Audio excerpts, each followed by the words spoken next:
মামাবাড়ি গিয়ে মাঝখানে তো আমি ২-৩ দিন কোনো ভিডিওজই করিনি। একে তো অনুষ্ঠানের সময় গেছি অনেক দিন পরে, ঠিক আছে? প্রত্যেক দিন কারো না কারো সাথে দেখা হচ্ছে, ঠিক আছে? কথাবার্তা বলতে অ্যাটেন্ড করতে গিয়ে আর ভিডিও করাটা মাথায় ছিল না। তো যাই হোক, এটা হচ্ছে গিয়ে অনুষ্ঠানের ২য় দিনের ভিডিও। সকালবেলা বউ আরতি হচ্ছিলো, তো সেটা দেখবার জন্যই স্নান টান করে গেছিলাম সেখানে। আর আসবার সময় এই পাখির বাসাটা আমার চোখে পড়ে।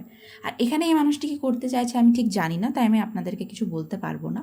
ও হ্যাঁ, একটা কথা বলতে ভুলে গেছি। আমার নাম খুশি, যারা আমাকে চেনে না তাদের জন্য বললাম।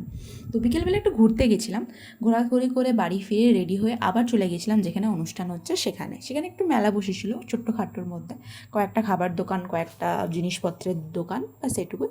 তো সেখানে গিয়ে ফার্স্টে ফুচকা স্টল দেখে ইগনোর করার পর আবার সেই স্টলে গিয়ে ফুচকা খেয়েছিলাম। শুধু ফুচকা খেয়ে থেমে থাকিনি আমরা ৩ জন, আবার খেয়েছিলাম দই ফুচকাও।